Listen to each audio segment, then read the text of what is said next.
नमस्कार। तो कैसे हैं आप लोग? ठीक है ना?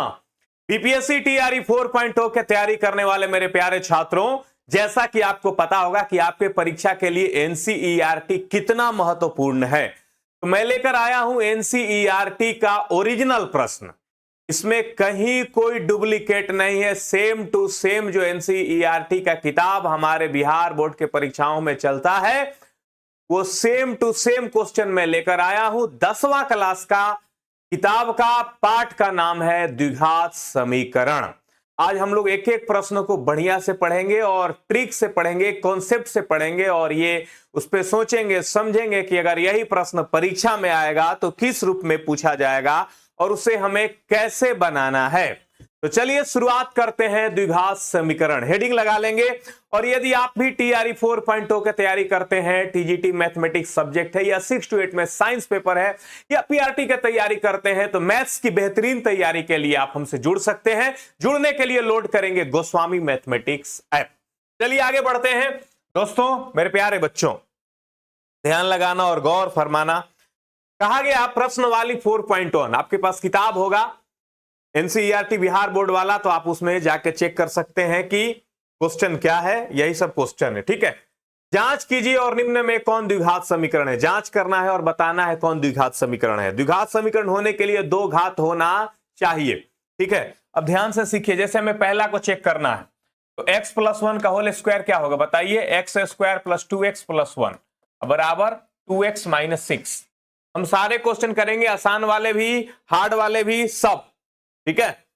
ध्यान लगाएंगे मेरे प्यारे बच्चों। अब देखिए +2x कैंसिल हो जाएगा, ये बचेगा x² -6 इधर आएगा, 1 में जुट जाएगा, हो जाएगा x² + 7। अब ये बहुपद जो बना, ये जो द्विघात बहुपद है या द्विघात समीकरण कल है कहेंगे, अगर राइट साइड 0 हो गया तो यहां का हाईएस्ट घात क्या है। देखो यहां पर 1 से इसका घात 2 है, यहां 1 से यहां घात 0 है, तो यहां 0 घात है, यहां 2 घात है, दोनों में बड़ा कौन है 2, तो ये द्विघात समीकरण के नाम से जाना जाएगा। अगर यहां पे 3 घात रहता तो ये त्रिघात समीकरण के नाम से जाना जाता। देखते हैं हम लोग कि प्रश्न में जो बहुपद दिया गया उस बहुपद में हाईएस्ट घात कितना है। हाईएस्ट घात अगर 2 है तो द्विघात समीकरण कहलाएगा, हाईएस्ट घात अगर 3 है त्रिघात समीकरण कहलाएगा, हाईएस्ट घात 1 है तो एक घात समीकरण कहलाएगा। तो ये द्विघात समीकरण है, तो इसका उत्तर होगा हाँ, ये द्विघात समीकरण है, ठीक है। उसी तरह से दूसरा है, 2-3 क्वेश्चन हम बना देते हैं, बाकी आप खुद से कर लेना, ठीक है। ध्यान लगाएंगे मेरे प्यारे बच्चों। इसी में दूसरा क्वेश्चन में हम लोग आते हैं। दूसरा क्वेश्चन है कि x² - 2x बराबर -2 × 3 - x। इसे भी हमें चेक करना है कि द्विघात समीकरण है कि नहीं है। तो अब देखेंगे x² - 2x बराबर -6 - +2x। तो यहां भी देखेंगे कि x² है, -2x है, +2x इधर आएगा तो -2x हो जाएगा, अब -6 इधर आएगा तो +6 हो जाएगा। x² - 4x + 6 बराबर 0। आप देखेंगे कि यहां भी हाईएस्ट घात क्या है 2 है, तो यह भी द्विघात समीकरण है। कहेंगे कि हां यह भी द्विघात समीकरण है। तो कहा गया था कि जांच कीजिए कि क्या निम्न में द्विघात समीकरण है। जांच करना था कि कौन द्विघात है। अगर मान लीजिए यहां हाईएस्ट घात 3 आ जाता तो कहते त्रिघात समीकरण है, द्विघात नहीं है, ठीक है। अब एक और जांच कर लेते हैं हम लोग, तीसरा क्वेश्चन का भी जांच हम लोग कर लेते हैं। ध्यान दीजिएगा मेरे प्यारे बच्चों। तीसरा क्वेश्चन क्या है हमारा, x - 2 × x + 1 बराबर x - 1 × x + 3। थोड़ा ध्यान दीजिए। अब इसको गुणा करेंगे हम लोग तो x² -2 और +1 मिला के क्या होगा, -1 होगा x। अब -2 + 1 गुणा करके -2 हो जाएगा। गुणा करने सीखिए, x का x से गुणा करेंगे x² होगा। दूसरा काम करेंगे, -2 में 1 जोड़ देंगे, -2 में 1 जोड़ेंगे तो क्या होगा, -1x। -2 का 1 से गुणा करेंगे -2 हो जाएगा। इधर आइएगा तो x², -1 में 3 जोड़ेंगे तो 2 हो जाएगा, तो 2x -3। आप देखेंगे कि x² इधर भी, x² इधर भी है। आप बताइए कि पूरे में कहीं आपको x² दिख रहा है। अब ये द्विघात समीकरण नहीं होगा। ऐसे आगे बना देते हैं, -x से +2x इधर आएगा तो -2x हो जाएगा, -3 अपने जगह पे, -2 को उधर भेजेंगे तो +2 हो जाएगा। ये हो जाएगा -3x बराबर -1। आप मुझे बताइए कि ये द्विघात समीकरण है कि नहीं है। तो कहिएगा सर जी यहां तो घात 1 आ गया, द्विघात समीकरण कहां से होगा, तो ये कहेंगे कि ये द्विघात समीकरण नहीं है। ये द्विघात समीकरण नहीं है। जी सर, क्लास ले रहे हैं। तो ये द्विघात समीकरण नहीं है, ये दोनों है, ये द्विघात समीकरण नहीं है। समझ में आया ना? इसी तरह से आप बाकी को भी चेक कर सकते हैं। चलिए, आप किताब लीजिएगा तो उसमें बहुत सारा क्वेश्चन है, मैंने 4 क्वेश्चन ही केवल लिया है, चौथा भी छोड़ रहे हैं। ठीक है, आपके लिए सब बनाना जरूरी नहीं है, जो एग्जाम के लायक हो, एग्जाम के लेवल का हो, वही बनाएंगे। निम्न स्थितियों में द्विघात समीकरण को रूप में व्यक्त कीजिए। कहा गया कि हम कुछ प्रश्न दे रहे हैं, आप इसे द्विघात समीकरण के रूप में लिखिए। निम्न स्थितियों को द्विघात समीकरण के रूप में व्यक्त कीजिए। लेकिन आपके परीक्षा में सिर्फ इतना नहीं आएगा कि द्विघात समीकरण के रूप में व्यक्त कीजिए, आपके परीक्षा में आएगा ना कि हल करिए, आंसर निकालिए। इसलिए हम प्रश्नों को हल करके आंसर भी निकाल देंगे, ठीक है ना। जैसे निम्न स्थितियों में द्विघात समीकरण के रूप में व्यक्त कीजिए। पहला क्वेश्चन है कि एक आयताकार भूखंड का क्षेत्रफल 528 मीटर स्क्वायर है, क्षेत्र की लंबाई चौड़ाई के दोगुने से 1 अधिक है, तो हमें भूखंड की लंबाई चौड़ाई ज्ञात करनी है। तो इसको द्विघात समीकरण आपको बनाना है। देखेंगे कितना प्यारा बात है। क्षेत्र की लंबाई चौड़ाई के दोगुने से 1 अधिक है। लंबाई का तुलना किससे हुआ है जी? चौड़ाई से। साफ सुथरा बात कहा गया कि क्षेत्र की लंबाई चौड़ाई के 2 गुने से 1 अधिक है, तो चौड़ाई x है तो लंबाई हो जाएगा 2x + 1। क्षेत्र की लंबाई चौड़ाई के 2 गुने से 1 अधिक है, तो चौड़ाई x है तो लंबाई हो जाएगा 2x + 1। क्षेत्र की लंबाई चौड़ाई के 2 गुने से 1 सेंटीमीटर अधिक है, तो चौड़ाई को x मानेंगे तो लंबाई हो जाएगा 2x + 1। अब ध्यान लगाएंगे, लंबाई गुणे चौड़ाई, x गुणे 2x + 1, लंबाई गुणे चौड़ाई बराबर 528, क्योंकि आयत का क्षेत्रफल 528 है। ठीक है, x को 2x से गुणा करेंगे, 2x² + x बराबर 528। ठीक है, 2x² + x उधर से 528 आ जाएगा तो -528 हो जाएगा। द्विघात समीकरण में व्यक्त करना है, तो व्यक्त करना है तो बस इतने तक छोड़ देंगे। लेकिन आप ऑब्जेक्टिव एग्जाम की तैयारी करते हैं तो उसमें आपको हो सकता है कि इसमें लंबाई चौड़ाई निकालने को आ जाए, तो निकालने को आ जाए तो आप कैसे निकालिएगा? हल करिएगा भाई, सिंपल बात है। तो 528 को पहले प्राइम फैक्टर में तोड़ दीजिएगा, 528 को प्राइम फैक्टर में तोड़ देंगे, ये हो जाएगा 2 दूनी के 4, 2 से 6 12, 2 चौके 8, 2 से 13, 2 दूनी के 4, 2 6 12 और 2 6 12, 2 से 33 बार में, 3 से 11 बार में। तो अब देखेंगे हमारा आया 2 दूनी के 4, दूनी के 8, दूनी के 16 गुणे 11 है, गुणे 3 गुणे 11। ये 528 को तोड़े, ये 528 को तोड़े, वो पहले से यहां 2 भी है, तो इस 2 को भी यहां से हटाना होगा हमें। अब इसको 2 ऐसे भागों में बांटना होगा कि जोड़ के x आ जाए। नहीं, ये देखो 11 तिया 33, आइए हो जाएगा, 2 को 5 बार गुणा करेंगे तो 32, बस 33 और 32 होगा, तो बन गया हमारा क्वेश्चन। प्लस 33 में से अगर -32 घटा देंगे तो 1 बच जाएगा। अब देखो बनाने समय क्या करना है कि चिन्ह बदल देना है। प्लस 33 -32 लिया, गुणनखंड तोड़ेंगे हम लोग तो समय ज्यादा लग जाएगा। जल्दी से कैसे हल करना ये भी ध्यान देना होगा। 33 में से 32 जाएगा, 1 बचेगा। अब क्या करेंगे, इस प्लस 33 को -33 कर देंगे, आंसर होगा x का वैल्यू -33 और -32 को हम लोग कर देंगे +32। लेकिन यहां जो कोफिशिएंट है 2, ये 2 यहां भी भाग करेगा, यहां भी भाग करेगा। तो भाई माइनस में तो लंबाई चौड़ाई होता नहीं है, तो ये वाला होगा यानी 16 हो जाएगा। तो चौड़ाई हमारा 16 आ चुका है। देखो चौड़ाई 16 आ चुका है, लंबाई क्या होगा, 16 दूनी के 32 में से 1 गया 31। ठीक है, 16 दूनी के 32 और 1 33 हो जाएगा। सॉरी, 16 और 33 लंबाई चौड़ाई इसका हो गया। तो लंबाई चौड़ाई निकालना रहेगा तो झट से निकल जाएगा। आपको तो यहां सिर्फ इक्वेशन बनाने को कहा गया, लेकिन मैंने हल करके भी दिखा दिया। देखो हल करने सीखो। मैंने क्या किया, 528 को तोड़ा, तो 528 को तोड़ा तो इस 2 को छोड़ के इतना सब आया था, 2 गुणे 2 गुणे 2 गुणे 2 गुणे 3 गुणे 11। एक और 2 है इस साइड में, तो इस 2 को यहां लाके हमने सटा दिया। इसको 2 ऐसे खंडों में तोड़ दो कि डिफरेंस 1 का हो जाए या योगफल 1 का हो जाए। तो मैंने तोड़ा 32 और 33, 32 और 33 में डिफरेंस 1 का, चूंकि प्लस है, 33 + 33 में से -32 करेंगे तब यहां पर 1 आएगा। अब हमें आंसर की ओर बढ़ना है, तो आंसर की ओर बढ़ना है तो दोनों को चिन्ह बदल देंगे। एक्स का वैल्यू निकालना है ना, तो प्लस 33 को माइनस 33 कर देंगे, माइनस 32 को प्लस 32 कर देंगे। यहां जो कोफिशिएंट है उससे भाग कर देंगे, एक्स का वैल्यू आ जाएगा। नहीं तो आप बच्चों के तरह गुणनखंड तोड़ के भी बना सकते हो।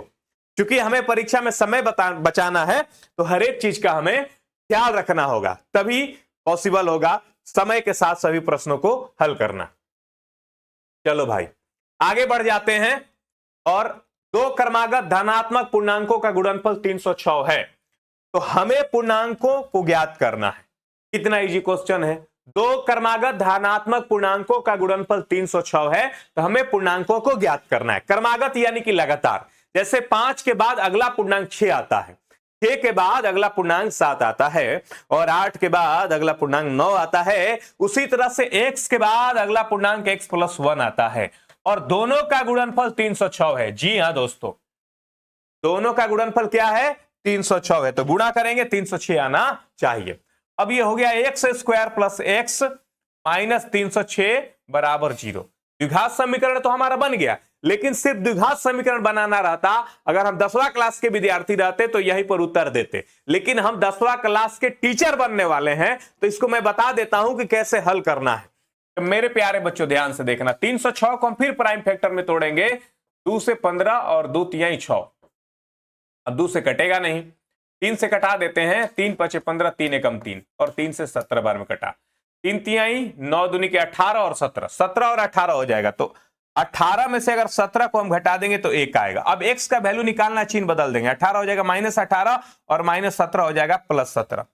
भाइयों बहनों, माइनस वाला तो आंसर लेंगे नहीं, क्योंकि पूर्णांक कहा गया दो क्रमागत धनात्मक पूर्णांक, तो धनात्मक पूर्णांक कहा गया तो ऋणात्मक को गोली मार देंगे, तो छोटा वाला 17 आएगा, तो बड़ा वाला क्या हो जाएगा, 18 आ जाएगा। 17 और 18 ध्यान रखना, अगर यहां कोई कोफिशिएंट रहता तो उससे हम लोग भाग भी देते, लेकिन यहां पर कोई कोफिशिएंट नहीं है।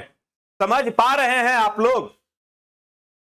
चलिए आइए आगे बढ़ते हैं और तीसरा क्वेश्चन पे आते हैं। रोहन की मां उससे 26 वर्ष बड़ी है। रोहन की मां उससे 26 वर्ष बड़ी है। उनकी आयु वर्षों में गुणनफल अब से 3 वर्ष पश्चात 360 हो जाएगी। हमें रोहन की वर्तमान आयु ज्ञात करना है। रोहन की मां उससे 26 वर्ष बड़ी है। देखो तो मम्मी जो 26 वर्ष बड़ी है ना, तो हमेशा 26 वर्ष बड़ी रहेगी। ई ना कि आज 26 वर्ष बड़ी है तो कल 3 वर्ष बड़ी हो जाएगी। उम्र में जो डिफरेंस होता है वो हमेशा सेम होता है। रोहन की मां उससे 26 वर्ष बड़ी है। उनकी आयु वर्षों में गुणनफल अब से 3 वर्ष पश्चात 360 हो जाएगा। कहा गया अब से 3 वर्ष बाद, अब से 3 वर्ष बाद उनके आयु का गुणनफल 360 हो जाएगा। तो मान लो अब से 3 वर्ष बाद तुम, रोहन 1 साल के है तो मम्मी होगी x + 26 साल की, और दोनों के आयु का गुणनफल कितना हो जाएगा, 360। हम लोग सीधे 3 वर्ष बादे चलते हैं, वर्तमान में बाद में घटा के आ जाएंगे। रोहन की मां उससे 26 वर्ष बड़ी है, तो 26 वर्ष बड़ी आज है, तो 3 साल बाद भी 26 वर्ष बड़ी ही रहेगी। समझ रहे हो ना। तो रोहन अभी 1 साल का है, तो मम्मी हो जाएगी x + 26 साल का। ये हम लोग कब की बात कर रहे हैं, 3 साल बाद की बात कर रहे हैं। वर्तमान में हम लोग सीधे नहीं सोच रहे, सीधे चल गए 3 साल बाद। ठीक है, बराबर 360। ये हो जाएगा x² + 26x - 360। तो ऐसा संख्या लेना है कि गुणा करके 360 और जोड़ के 26 हो जाए। तो बताओ क्या क्या होगा, क्या क्या होगा। तो अगर हम लोग लेते हैं 36 और 10, तो 36 - 10 करेंगे तो 26 आएगा। 36 और 10 गुणा करें, अब उल्टा कर दो, 36 को कर दो -36, -10 को कर दो +10, तो ये होगा नहीं, ये 10 हो जाएगा। तो 10 साल के तुम हो तो मम्मी हो जाएगी 10 + 26 36 साल के। लेकिन ये सब कब की बात है, ये 3 साल बाद की बात है। तो अभी कितने साल के हो, अभी तुम 7 साल के हो, 36 में से 3 घटाओ भाई, 33 साल की। मम्मी 33 साल की है। क्वेश्चन में क्या लिखा है कि अब से 3 साल बाद का गुणनफल 360 है। तो ये जो मैंने 360 गुणनफल लिया है अब से 3 साल बाद का है। लेकिन उम्र जब क्वेश्चन में पूछा जाएगा तो वर्तमान पूछा जाएगा, तो वर्तमान हो जाएगा 7 और 33। ठीक है, तो x का जो वैल्यू भी आया ना, ये 3 साल बाद का आया है, क्योंकि हमने 3 साल बाद तो ही सीधे इक्वेशन ले लिया है। इस बात का ध्यान रखना है। आगे बढ़ जाते हैं। एक रेलगाड़ी 480 किलोमीटर की, एक रेलगाड़ी 480 किलोमीटर की दूरी समान चाल से तय करती है। यदि उसकी चाल 8 किलोमीटर/h कम होती, वो अपनी उसी दूरी को तय करने में 3 घंटा अधिक लेती। हमें रेलगाड़ी की चाल ज्ञात करना है। एक रेलगाड़ी 480 किलोमीटर की दूरी समान चाल से तय करती है। यदि उसकी चाल 8 किलोमीटर पर आवर कम होती तो वह उसी दूरी को तय करने में 3 घंटा अधिक लेती। हमें रेलगाड़ी की चाल ज्ञात करनी है। भाइयों एवं बहनों, दूरी तो 480 किलोमीटर फिक्स है और रेलगाड़ी जाती है हमेशा माना कि एक्स की चाल से। दूरी 480 किलोमीटर फिक्स है, मान लिया रेलगाड़ी हमेशा जाती है एक्स के चाल से। लेकिन आज की बात क्या है कि रेलगाड़ी का चाल 8 किलोमीटर पर आवर कम हो गया, तो अब रेलगाड़ी का चाल हो गया x माइनस 8। देखो, दूरी बटा में चाल समय, दूरी बटा में चाल समय। 480 किलोमीटर दूरी है, माना कि रेलगाड़ी एक्स के चाल से जाती है, तो दूरी बटा में चाल समय हो गया, रेलगाड़ी को लगने वाला समय हो गया, डेली जो समय लगता था। लेकिन अब क्या हुआ कि यही 480 किलोमीटर जाना है, अब रेलगाड़ी का चाल 8 किलोमीटर पर आवर कम हो गया, तो अब रेलगाड़ी का चाल हो गया x माइनस 8। दूरी तो वही है भाइयों बहनों 480, दूरी बटा में चाल समय। तो अब जो समय है पहले के तुलना में 3 घंटा अधिक लगता है, तो ये वाला समय उससे 3 घंटा अधिक है, तो इसमें से उसको घटाएंगे तो 3 आएगा। हमें निकालना है कि रेलगाड़ी का चाल क्या होगा। किसका चाल निकालना बताओ भाइयों बहनों, बताओ किसका चाल निकालना है जी? रेलगाड़ी का चाल निकालना है, एक्स का वैल्यू निकालना है। तो हल करेंगे, द्विघात समीकरण बनेगा। अब देखो, जब इस तरह का सिचुएशन आए तुम्हारे परीक्षा में तो ऑप्शन रख के बना लेना, ऑप्शन इज बेस्ट। इन्हें के द्विघात समीकरण हल कर रहे हैं तो यहां पर हम लोग ऑप्शन रखेंगे, लेकिन हमारे पास तो यहां ऑप्शन है नहीं, तो आइए हम हल कर लेते हैं। 3 से कटा देगा, 3 एकम 3, 3 से 160 बार में, 3 से 160 बार में। अगर सोच सकते हो तो सोचो कुछ, क्या एक्स का वैल्यू रखेंगे डिफरेंस 1 का हो जाए, ठीक है। 40 और 8, 40 अगर एक्स का वैल्यू लेते हैं और 40 में से 8 जाएगा 32, हो गया, बस आ गया आंसर। हमने ऐसे ही सोचा, नहीं तो तुम हल करना, 32 पास 160 और 40 चौका 160, 5 में से 4 गया 1, हो गया संतुष्ट, एक्स का वैल्यू 40 होगा, ठीक है ना। आप हल करके द्विघात समीकरण भी बना सकते हैं। मैंने ये सोचा 160 किस किस से कट सकता है, 40 से कटेगा, 32 से कटेगा, दिमाग में 40 है, 40 में से 8 घटा दिया। आप हल करना, देखो एग्जाम में मत हल करना, एग्जाम में तो ऑप्शन रहेगा तुम्हारे पास, ऑप्शन रख देना। चलो भाइयों एवं बहनों, आगे बढ़ जाते हैं। अगला प्रश्नवाली देखो, प्रश्नवाली चेंज हो गया जल्दी एकदम, एनसीईआरटी में कुछ नहीं है, तुरंत खत्म कर देंगे हम। गुणनखंड विधि से निम्न द्विघात समीकरण का मूल ज्ञात करें।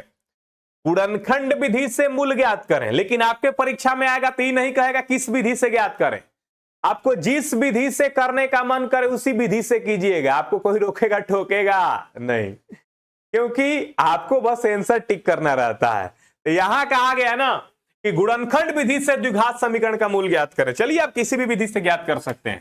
पहला क्वेश्चन हम बनाने जा रहे हैं, x square minus 3x minus 10। दो ऐसा संख्या बताइए कि गुणा करके 10 और जोड़ के 3। कहेगा सर जी 5 दूनी के 10, -5 और +2, क्योंकि यहां -3 का चिन्ह है, माइनस का चिन्ह है तो बड़ा वाला में माइनस होगा, छोटा वाला प्लस होगा। अब आंसर देना है तो x -5 हो जाएगा +5 और यहां ये +2 हो जाएगा -2, चिन्ह बदल देना। यहां कुछ कोफिशिएंट रहता तो भाग देते, नहीं है छोड़ देंगे। उसी तरह से अगला बना लेते हैं, दूसरा क्वेश्चन, ये था पहला। बाबू दूसरा पे आ जाओ, 2x square plus x minus 6, ध्यान लगाना, 6 दूनी के 12, 4 और 3 हो जाएगा, तो +4 -3। आंसर देना है तो चिन्ह बदल देंगे, -4 और +3 कर देंगे। दूसरी बात, इधर कोफिशिएंट है तो कोफिशिएंट सब में भाग देना होगा, इधर कोफिशिएंट है 2, तो 2 यहां भाग करेगा, 2 यहां भी भाग करेगा, तो अगर आ जाएगा -2 और 3/2। समझ में आ रहा है? चलो भाई, चलो एक और क्वेश्चन है, इसका मूल निकालते हैं। इसका देखो, इसको हल करो भाई। √2 को √2 से गुणा करेंगे, 2 हो जाएगा, 2 × 5 = 10।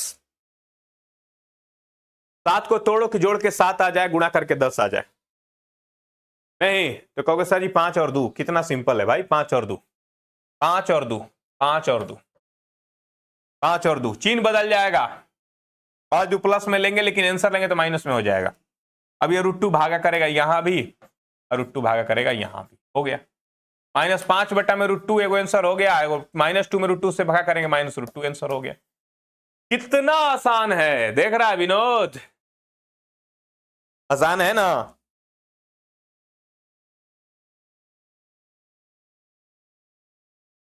कोई दिक्कत? चलो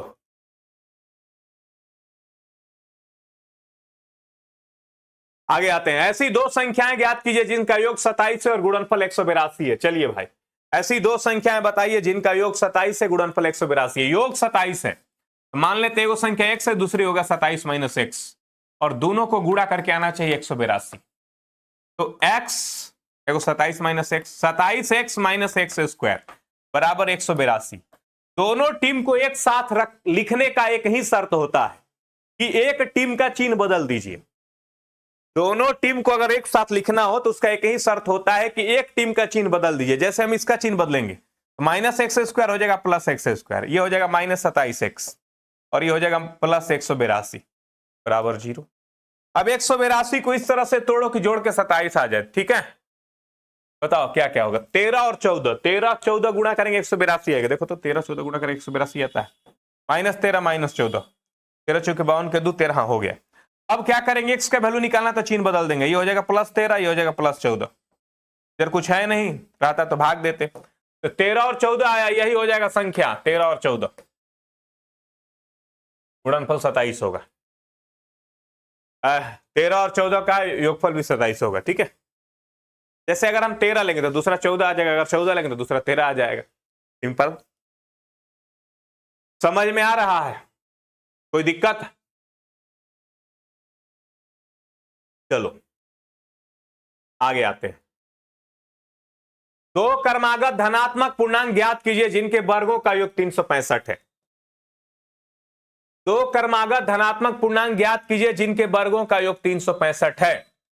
दो क्रमागत धनात्मक पूर्णांक ज्ञात कीजिए जिनके वर्गों का योग 365 है।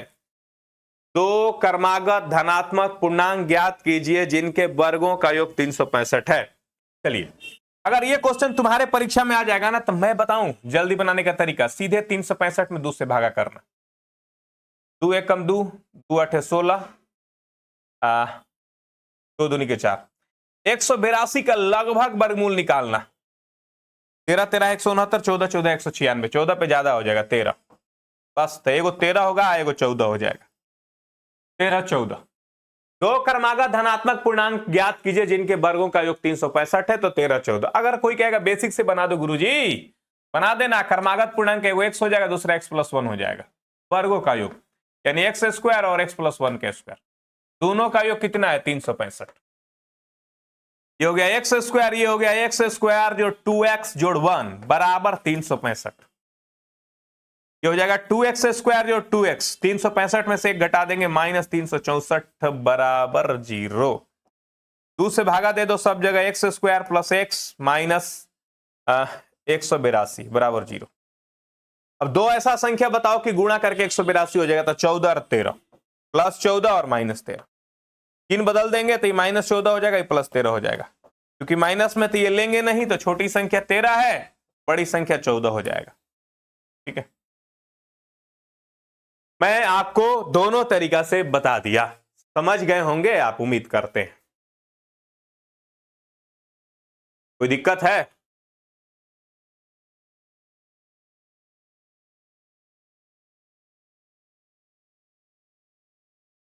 क्या हाल है बाबू?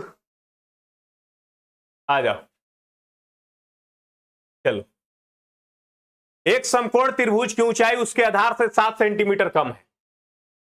एक समकोण त्रिभुज की ऊंचाई उसके आधार से 7 सेंटीमीटर कम है। यदि कर्ण 13 सेंटीमीटर का है तो अन्य दो भुजाएं बताइए। जी हाँ दोस्तों, कर्ण 13 होता है तो लंब और आधार 5 और 12 होता है, सबको पता है। तो जरूरी नहीं कि सब क्वेश्चन तुम बनाते ही रहो, ठीक है। 5 और 12 में डिफरेंस 7 का है, ठीक है। चलो, एक कुटीर उद्योग एक दिन में कुछ बर्तनों का निर्माण करता है। एक विशेष दिन यह देखा गया कि प्रत्येक नग का निर्माण का लागत उस दिन के निर्माण किए गए बर्तनों के संख्या के 2 गुने से 3 अधिक थी। यदि उस दिन की कुल निर्माण लागत 90 थी तो निर्मित बर्तनों की संख्या और प्रत्येक नया नग का लागत ज्ञात कीजिए। देखिए कितना लंबा चौड़ा क्वेश्चन लिखा गया, कुछ है नहीं। एक कुटीर उद्योग है, एक दिन में कुछ बर्तनों का निर्माण करता है। फिक्स है कि रोज कुछ संख्या में बर्तन बनाना है, जैसे फिक्स है कि रोज 10 को बनाना है, 20 को बनाना है, ऐसे बना निर्माण करता है। एक विशेष दिन यह देखा गया कि प्रत्येक नग का निर्माण लागत रुपया में उस दिन के निर्माण किए गए बर्तन के संख्या के 2 गुने से 3 अधिक थी। ठीक है, यदि उस दिन की कुल निर्माण लागत 90 रुपया थी तो निर्माण बोतलों की संख्या और प्रत्येक नग की लागत बताइए। देखिए क्या लिखा गया है साफ साफ, प्रत्येक नग की निर्माण लागत उस दिन के निर्माण किए गए बर्तनों की संख्या के 2 गुने से 3 अधिक है। जैसे बर्तनों की संख्या x है तो निर्माण लागत क्या है ना कि 2 गुने से 3 अधिक है। तो 2 गुने से 3 अधिक है तो 2x प्लस 3। अब देखो एक बर्तन का लागत 2x प्लस 3 है, बर्तन की संख्या x है, तो टोटल लागत हो जाएगा x गुणे 2x प्लस 3। ठीक है, और टोटल लागत वहां दिया गया 90। तो 2x square plus 3x minus 90 बराबर 0। कितना इजी क्वेश्चन हो गया भैया, 90 दूनी के 180। दो ऐसा संख्या लो कि गुणा करके 180 हो जाए, डिफरेंस 3 का हो जाए। क्योंकि सर जी 15 और 12 हो जाएगा, भैया 15 और 12 ले लिया। ठीक है, अब क्या करें, x का वैल्यू निकालना है तो चिन्ह बदल देंगे, प्लस 15 हो जाएगा माइनस 15 और माइनस 12 हो जाएगा प्लस 12। और इधर जो है टुकुर टुकुर देख रहा है, इससे भाग देना होगा 2 से। 2 से हम भाग कर देंगे, 12 में 2 से भाग करेंगे 6 आ जाएगा। और ये निगेटिव है तो इसको लेंगे नहीं। तो 6 है बर्तनों की संख्या। क्वेश्चन में क्या लिखा गया है, प्रत्येक नग की लागत की संख्या बताइए। तो लागत 6 दूनी के 12 3 15, लागत हो जाएगा 15। तो 6 है नग और लागत है 15, दोनों हम लोगों ने निकाल दिया। ठीक है, कैसे हैं आप? ठीक है, हाँ क्लास ले रहे हैं, थोड़ा देर में कर चलेंगे मेरे प्यारे बच्चों। 6 और 15 स्पष्ट है? हो गया, चलिए 6 कर लिए। अब करते हैं सीधे 7 की बात गोस्वामी सर के साथ। अच्छा, प्रश्नवाली ही बदल गया, सीधे आते हैं प्रश्नवाली 4.3। यदि निम्नलिखित द्विघात समीकरण के मूल अस्तित्व हो तो उन्हें पूर्ण वर्ग बनाने की विधि द्वारा हल कीजिए। देखिए क्योंकि एनसीईआरटी का क्वेश्चन है, यहां तो कुछ कहेगा इस विधि से हल कीजिए, उस विधि से हल कीजिए, लेकिन आपके परीक्षा में विधि नहीं रहेगा, आपको सीधे ऑप्शन टिक करना है, आप किसी भी विधि से बनाइए। तो यहां कहा कि पूर्ण वर्ग विधि बनाने से हल करिए। मैं दोनों विधि बता देता हूं, लेकिन आपको पूर्ण वर्ग विधि बनाने से कोई फायदा होने वाला नहीं है। ठीक है, अब बस आपको हल करना है। अब जैसे हल कर लो, जैसे इसको जल्दी हल करना है तो 2 3 6 हो गया। तो 2 ऐसा संख्या लो कि गुणा करके 6 हो जाए, डिफरेंस नहीं योगफल है 7। कहिएगा 6 1 7 हो जाएगा, 6 और 1 सिंपल है। -6 और -1, चूंकि हम x का वैल्यू लेना है भैया तो चिन्ह बदल देंगे, तो हो जाएगा +6 और +1। और इधर जो 2 टुकुर टुकुर देख रहा है यहां भाग करेगा, तो 6 में 2 से भाग करेंगे 3 और 1/2। हम लोगों ने झट से बना लिया 3 और 1/2। लेकिन अगर यही 10वां क्लास के कोई छात्र बनाएगा और इंस्ट्रक्शन के अनुसार बनाएगा तो कैसे बनाएगा? अब तो मास्टर बनने वाले हो, मास्टर बनोगे तो 10वां क्लास में अगर जाके पढ़ाओगे तो कैसे पढ़ाओगे, ये थोड़ा देख लो, ध्यान से सीखना।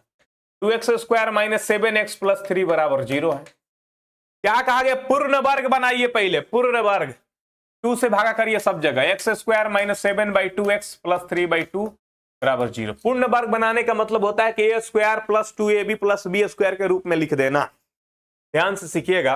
तो एक्स स्क्वायर माइनस 7/2x को हम लोग लिख सकते हैं x गुणे 2 गुणे x गुणे 7/4। देखो 2 और 7/4 गुणा करके 7/2 आ जाएगा। अब प्लस ये 7/4 लिए ना, इसलिए 7/4 का स्क्वायर यहां हम ले लेंगे।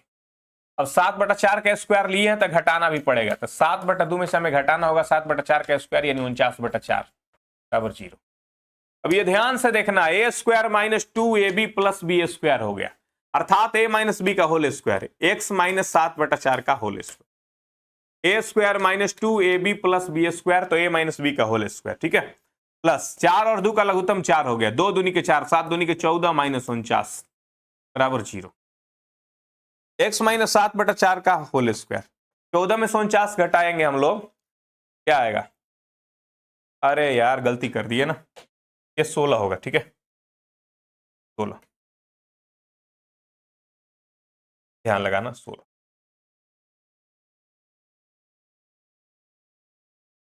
हाँ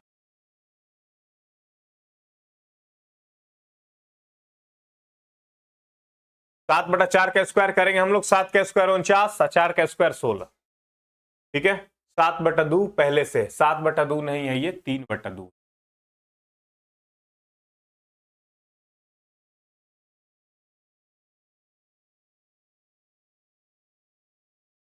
3/2।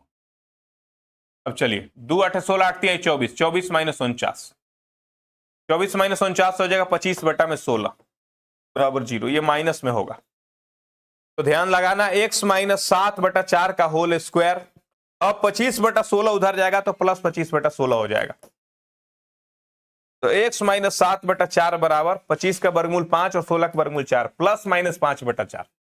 अब क्या है ना कि एक बार प्लस के साथ लेंगे, एक बार माइनस के साथ। तो x बराबर प्लस 5/4 में एक बार हम जोड़ेंगे, माइनस 7/4 को उधर भेज के प्लस 7/4। और दूसरा ये जो हमने ट्रिक से बनाया था वो है, इसको मिटाते हैं। दूसरा x बराबर 5/4 है, माइनस में लेंगे इस बार, एक बार प्लस वाला ले लिया, एक बार माइनस वाला, फिर से 7/4 उधर जाएगा, जुट जाएगा।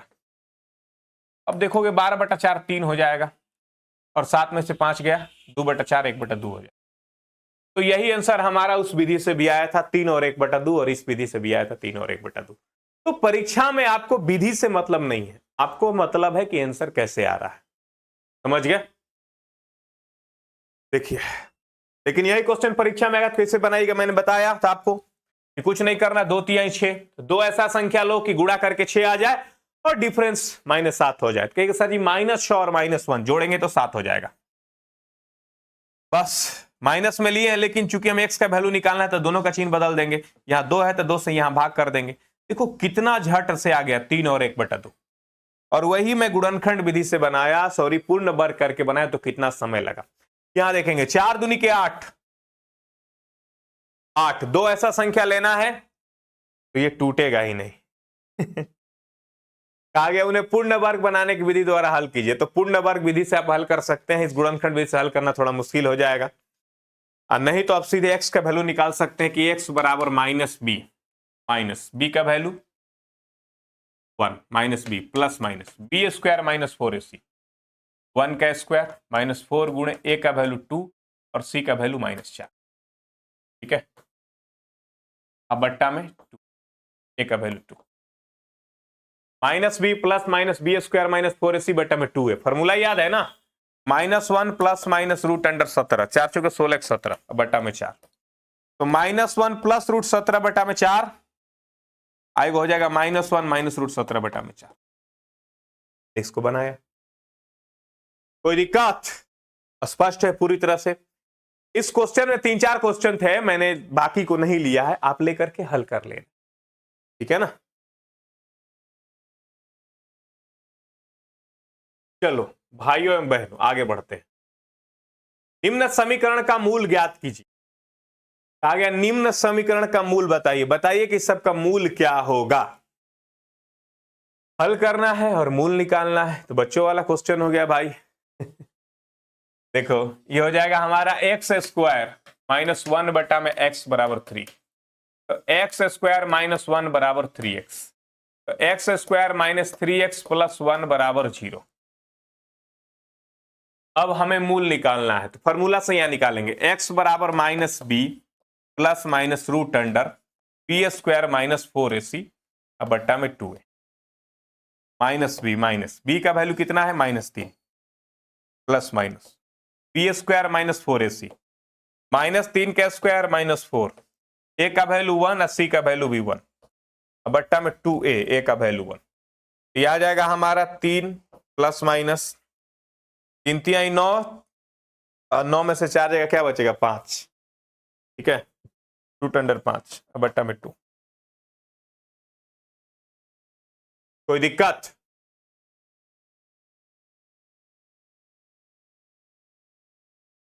चलिए, तो हमारा आंसर आ जाएगा 3 प्लस √5 बटा में 2, 3 माइनस √5 बटा में 2, दोनों आ गया। 3 प्लस √5 बटा में 2, 3 माइनस √5 बटा में 2। तो x को x से गुणा करेंगे, x स्क्वायर -1 बटा में x स्क्वायर -1 बराबर 3x, x square -3x plus 1, x बराबर -b minus -3 plus minus b square -3 का स्क्वायर -4 गुणे 1 गुणे 1, तो 9 में से 4 जाएगा 5, तो 3 प्लस माइनस √5 बटा में 2। उसी तरह से अगला क्वेश्चन भी आप बना सकते हैं। ध्यान लगाएंगे, ये दिया गया है x प्लस 4 और x माइनस 7, तो x प्लस 4 और x माइनस 7 यहां रहने दो, इधर जाएगा तो x माइनस 7 हो जाएगा, माइनस x माइनस 4 हो जाएगा बराबर 11 बटा में 30। ऊपर में हो जाएगा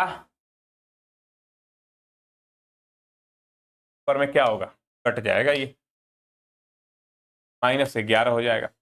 अब बट्टा में एक्स स्क्वायर, 7 में से 4 गया 3, -3x, -7 में से 4 जाएगा, -3 बचेगा ना, इसलिए -3। 4 को 7 से गुणा किया, -28 बराबर 11/30। तो 11 कैंसिल हो जाए। एक्स स्क्वायर -3x -28 बराबर -30। एक्स स्क्वायर -3x -28 + 30 बराबर 0। एक्स स्क्वायर -3x + 2 बराबर 0। तो ये फॉर्मूला लगाने की आवश्यकता नहीं, तो ऐसे ही मूल निकाल लेंगे हम लोग। -1 और -2 गुणा करेंगे 2 आ जाएगा, -1 और -2 उधर जाएगा, -1 और -2 उधर जाएगा, तो चिन्ह बदल जाएगा, +1 +2, +1 और +2 हमारा उत्तर। इस टाइप में और भी क्वेश्चन थे, मैंने सबको नहीं लिया, 2 क्वेश्चन लिया था सिर्फ। अब किताब में देखेंगे तो और भी क्वेश्चन मिलेंगे, तो बाकी क्वेश्चन आप अपने से करना, ठीक है। कोई दिक्कत? ठीक है ना। चलो यार आगे आ जाते हैं और करते हैं 4 पे विचार। ऐ मेरे यार, 3 वर्ष पूर्व, 3 वर्ष पूर्व कब की बात हो रही है बताएंगे आप लोग? 3 वर्ष पूर्व, 3 वर्ष पूर्व रहमान की आयु का व्युत्क्रम अब से 5 वर्ष पश्चात आयु के व्युत्क्रम का योग 1/3 में। देखो मान लेते हैं रहमान वर्तमान में 1 साल का है, मान लिया कि रहमान वर्तमान में 1 साल का है, तो 3 साल पहले रहमान होगा x - 3 साल का, और 5 साल बाद रहमान हो जाएगा x + 5 साल का, और कहा गया कि आयु के व्युत्क्रम का योग 1/3 है। तो इसका व्युत्क्रम करेंगे 1/x - 3 होगा, इसका व्युत्क्रम करेंगे 1/x + 5 होगा, और दोनों का योग होगा 1/3। चलो भाई इसको इससे गुणा करेंगे तो x² + 2x - 15। देखो -3 और +5 मिलकर 2 हो जाएगा, x + 10 इधर रखेंगे x + 5, इधर रखेंगे x - 3 बराबर 1/3। तो 2x 5 में से 3 जाएगा 2 बराबर x² + 2x - 15 बराबर 1/3। तो x² + 2x - 15 ज्यों का त्यों, इसका गुणा इससे होगा, 3 दूनी के 6x + 6, तो x² + 2x - 15 -6x - 6 बराबर 0। x², 2x में से 6x जाएगा, क्या बचेगा बताओ? -4x। अब 15 6 मिला के -21। अब 2 ऐसा संख्या बताओ भाइयों बहनों, जोड़ के 4 और गुणा करके 21, तो कहेगा सर जी 7 और 3 हो जाएगा। -7 लेंगे क्योंकि -4 है, और 3 में प्लस लेंगे तभी आएगा -4। लेकिन अपने को आंसर चाहिए तो चिन्ह बदल दो, -7 का चिन्ह बदलेंगे +7 और +3 का चिन्ह बदलेंगे -3। माइनस वाला लेंगे नहीं, प्लस वाला लेंगे, तो रहमान जो है अभी 7 साल का है, रहमान अभी 7 साल का। ठीक है, कोई दिक्कत?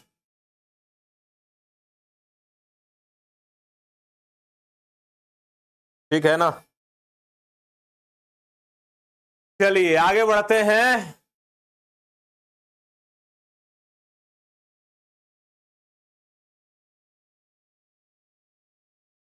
चार हो गया, 5 नंबर क्वेश्चन पे आ जाओ सीधे। एक क्लास टेस्ट में शेफाली को गणित और अंग्रेजी में प्राप्त किए गए अंकों का योग 30 है। यदि उसके गणित में 2 अंक अधिक और अंग्रेजी में 3 अंक कम मिले होते तो उसके अंकों का गुणनफल 210 होता। अंकों का गुणनफल 210 होता। उसके द्वारा दोनों विषय में प्राप्त अंक ज्ञात कीजिए। देखिए शेफाली को टोटल मिला के 30 नंबर मिला है। यदि गणित में 2 अंक ज्यादा और अंग्रेजी में 3 अंक कम होते तो अंकों का गुणनफल 210 होता। दोनों विषय मिला के 30 नंबर मिला, यानी एगो में मैथ्स में अगर x नंबर है तो इंग्लिश में 30 - x नंबर है। क्या कहा गया? गणित में 2 अंक ज्यादा होता है यानी x + 2, और अंग्रेजी में 3 अंक कम मिलता। इसमें से देखो, इसमें 2 जोड़ना, इसमें 3 घटाना, इसमें से 3 कम करोगे 27 - x हो जाएगा। तब दोनों अंकों के गुणनफल होता उसका 210। ठीक है, ये सब क्वेश्चन ऑप्शन से झट से बन जाता है। अगर दोनों विषय का अंक दिया रहे तो ऑप्शन से झट से बन जाता है। ये देखो x + 2 है ना, तो भी लिख दो x - 27, और चूंकि चिन्ह बदले हो ना तो उधर का एगो चिन्ह बदल दो, -210 कर दो। ये हो जाएगा एक्स स्क्वायर, 27 में से 2 जाएगा -25x -54, -210 इधर आएगा तो +210 हो जाएगा बराबर 0। एक्स स्क्वायर -25x, 210 में से 54 घटाओ, 10 में से 4 गया 6, 10 में से 5 गया 5, 156 प्लस 156 बराबर 0। 13 और 12 मिला के 125 होता है, -13 और -12, और 13 और 12 गुणा करके 156 होता है। चूंकि x का वैल्यू चाहिए तो चिन्ह बदल दो, 13 और 12 हो गया, यही नंबर है उसके। तो 13 और 12, अगर 13 हम लेते हैं मैथ्स में तो इंग्लिश में हो जाएगा 17। ठीक है, कोई दिक्कत?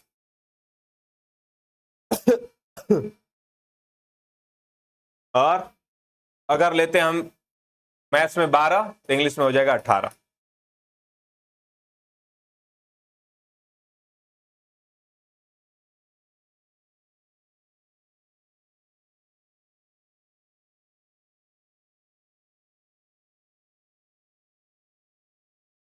दोनों आंसर चलेगा, 13 17 12 18। ठीक है, जैसे 13 17, 13 में 2 जोड़ेंगे 15 हो जाएगा, 17 में से 3 घटाएंगे 14 हो जाएगा, 15 14 मिला के 210। ठीक है, ये भी हो जाएगा। 12 में अगर 2 जोड़ेंगे 14 और 18 में से 3 घटाएंगे 15। चलिए, तो हमारा आंसर आ चुका है। आगे बढ़ते हैं अगले क्वेश्चन की ओर। एक आयताकार खेत के विकर्ण उसके छोटी भुजा से 60 मीटर अधिक है। एक आयताकार खेत के विकर्ण उसके छोटी भुजा से 60 मीटर अधिक है। यदि बड़ी भुजा छोटी भुजा से 30 मीटर अधिक है तो खेत की भुजाएं बताइए। खेत में 3 तरह के भुजा है, छोटी, बड़ी और विकर्ण। छोटी, बड़ी और विकर्ण। एक आयताकार खेत के विकर्ण उसके छोटी भुजा से 60 मीटर लंबा है। छोटी भुजा x है तो विकर्ण हो जाएगा x + 60, और बड़ी भुजा से 30 मीटर अधिक है। और आगे लिखा है यदि बड़ी भुजा छोटी भुजा से 30 मीटर अधिक है, छोटी x है तो बड़ी हो जाएगा x + 30। ठीक है ना, छोटी x है तो बड़ी हो जाएगा x + 30, अब विकर्ण हो जाएगा x + 60। अब देखो लंब आधार करण है, अब वो काम कर सकते हो, x स्क्वायर जोड़ x + 30 का स्क्वायर बराबर x + 60 का स्क्वायर। नहीं तो थोड़ा सोच सकते हो, अगर सोच लो क्या हो सकता है। 3 4 5 आपको याद है ना, 3 4 5 को अगर हम कर दें 30,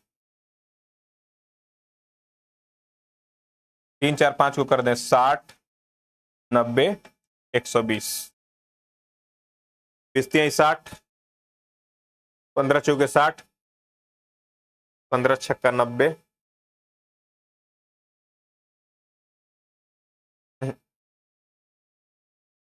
60 90 120 पे नहीं शूट करेगा।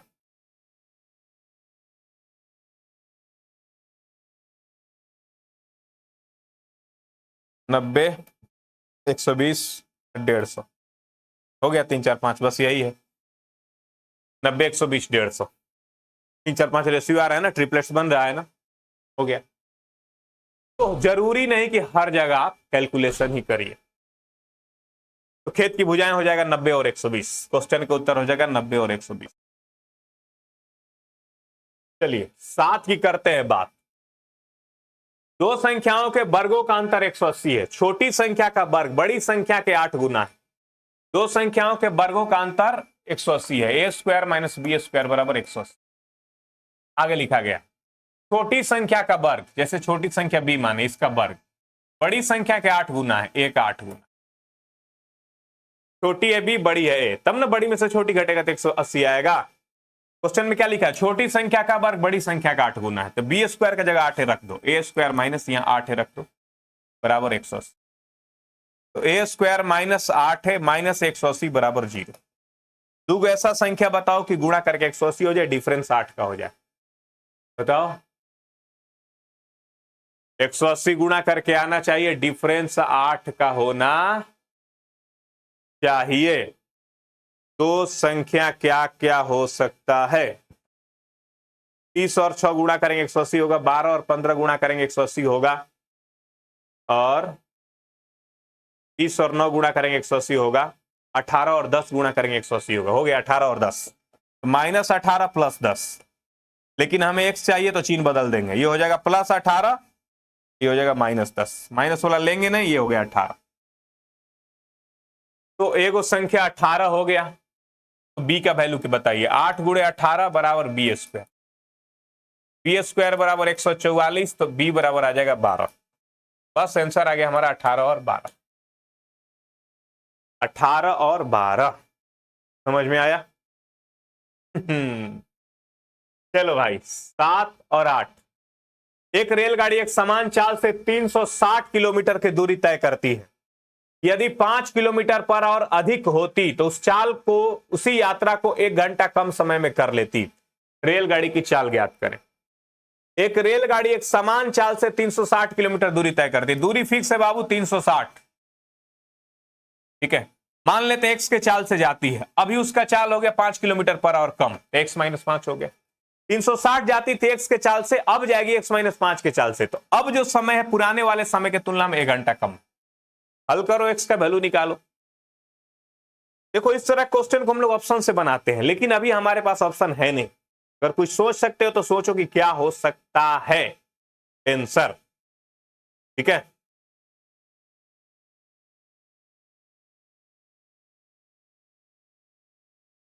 साठ 360 में भागा करना है, डिफरेंस 1 का होना चाहिए, ठीक है।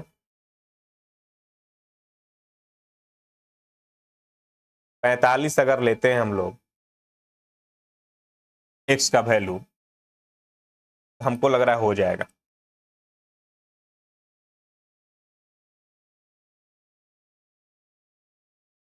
एक घंटा कम समय लगता है, ठीक है ना।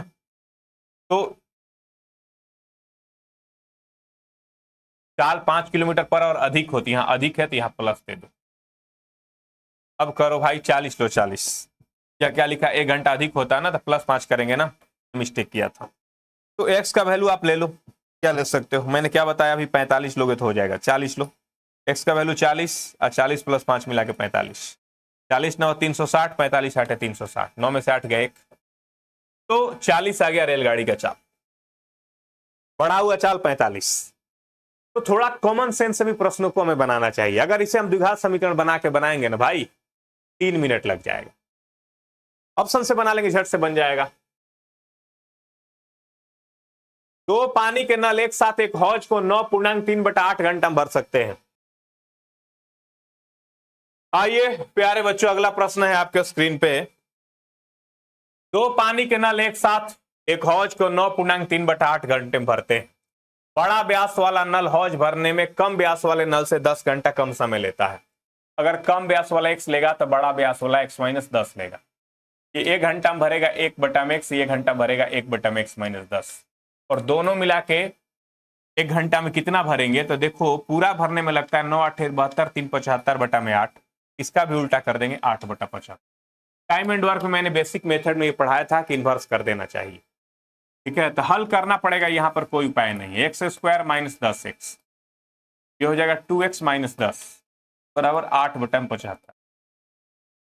2 से अब कटा दो 4 बार में, 2 एकम 2 2 5 10, 4x² - 40 से x बराबर 75, x - 50 25 5 7 35 2 37, 4x² उधर से ही आ जाएगा तो 115x हो जाएगा, प्लस 375 बराबर 0।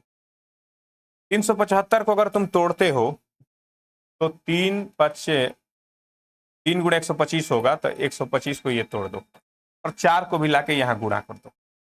दो गो संख्या ऐसा लो कि 115 हो जाए। देखोगे 50 25 चौके 100, 100 और 15 115, तो -100 और -15, 4 से भाग कर देंगे, क्योंकि हमें x का वैल्यू निकालना है तो चिन्ह बदल देंगे, 4 भागा करेगा, तो 100 में 4 से भागा करेंगे 25 हो जाएगा। 15/4 हम नहीं लेंगे, क्योंकि 15/4 बहुत कम हो जाएगा, इसमें से 10 घटाएंगे तो माइनस में आ जाएगा, ये 25 हमारा संतुष्ट करेगा। 25 होगा, 25 में से 10 घटा देंगे 15 होगा, तो 25 और 15 उत्तर हो जाएगा, ठीक है। कोई दिक्कत? चलिए भाई आगे बढ़ते हैं। मैसूर और बंगलोर के बीच 132 किलोमीटर यात्रा 132 किलोमीटर यात्रा करने में एक एक्सप्रेस रेलगाड़ी सवारी गाड़ी से 1 घंटा कम समय लेती है। मध्य के स्टेशन पर ठहरने के समय ध्यान में न लिया गया यदि एक्सप्रेस रेलगाड़ी की औसत चाल सवारी गाड़ी की औसत चाल से 11 किलोमीटर अधिक है तो दोनों रेलगाड़ियों की औसत चाल ज्ञात करें। देखो भाई, चाल एगो का अधिक है, x + 11 हो गया, दूरी 132 दूरी बट्टा में चाल, दूरी बट्टा में चाल, और समय का डिफरेंस कितना है, 1 घंटा।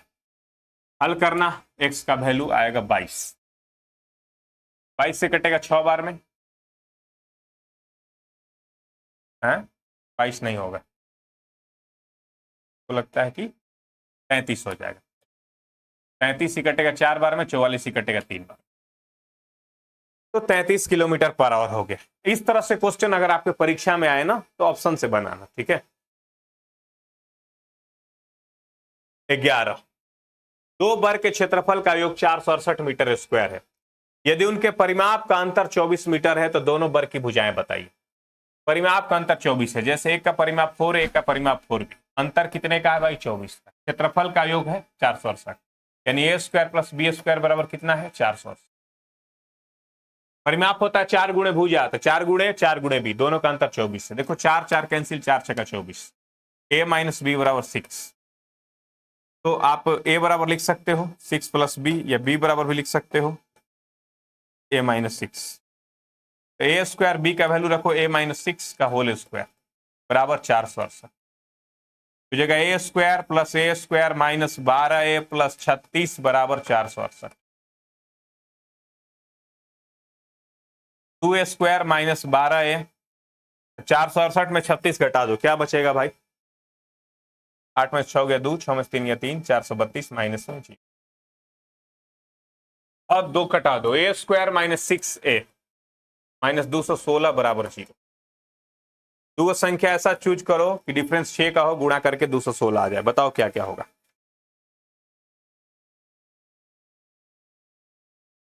18 और 12, -18 और +12।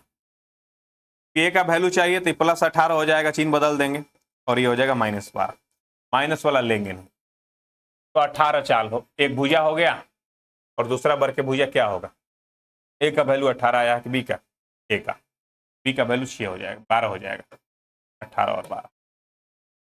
समझ में आया, कोई दिक्कत? तो द्विघात समीकरण हम लोगों ने पूरी तरह से खत्म किया एनसीईआरटी का। मैंने इसमें ज्यादा समझाने का प्रयास नहीं किया, मैंने प्रश्नों को सॉल्व किया, अब जल्दी बनाने का अप्रोच सिखाया। बढ़िया से डीपली आप पढ़ना चाहते हैं, जहां देखना चाहते हैं किस तरह से मैं पढ़ाता हूं, अब बहुत सारे लेक्चर मैंने यूट्यूब पे दिया हुआ है, जो 0 लेवल से लेकर हाई लेवल तक मैंने उसमें पढ़ाया है, उस लेक्चर को देखेंगे। और बढ़िया से पढ़ना चाहते हैं तो गोस्वामी मैथमेटिक्स ऐप से जुड़ेंगे। चलते हैं, रखते हैं यहीं तक, फिर मिलते हैं अगले क्लास में।